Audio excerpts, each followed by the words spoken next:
problem ngayon guys, i-function tayo, integral. Yeah, shake muna. Sir Javi, shake muna Sir Javi. Okay? This new problem, integral e-function. So, kukunin natin integral nito. Pero before that, may sasabihin Sir Javi. I think guys, this is my last content for mathematics tutorial kasi parang hindi naman interesado ang lahat. My plan is to change my content into singing. Kanta-kanta na tayo guys, guro. Para relax ang brain cells ba? Magbigay ako ng sample guys ng kanta, then you have to comment down below. Then you have to decide kung mag-continue tayo tutorial or mag-change content into singing. Now, Sir Javi naman po na ini day. Uy, Sir Javi ba? Okay. Kanta ko guys, chorus lang ni guys.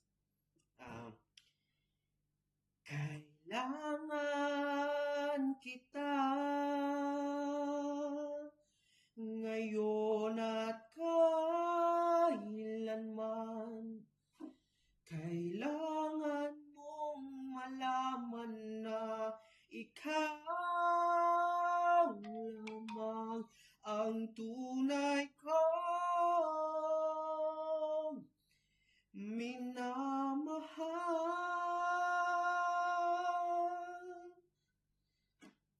Padayon tayo.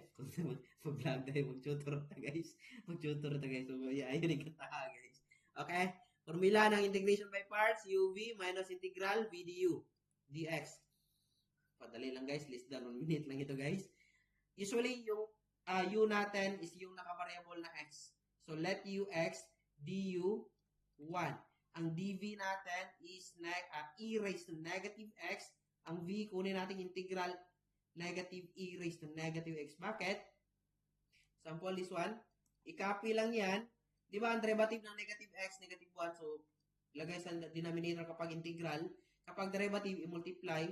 Kapag integral, i-divide yung derivative ng numerator. So, that is negative e raised to negative x. So, therefore, ang v natin is negative e raised to negative x. Very good. Now, ito na yun. Substitute lang natin, ang u natin is x. Ang v natin is negative e raised to negative x minus integral. Ang v natin, negative e raised to negative x. Ang u natin is 1 dx. Ito, pwede natin simplify negative x e negative x. Minus, ito, integral, maging positive e na yan. Dahil kasi derivative ng negative x, negative 1. So, negative divide negative. So, positive na yan. Then, plus c.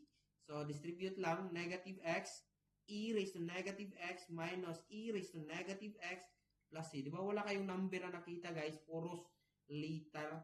Okay, comment down below guys kung padayon tag tutorial or magkanta guys.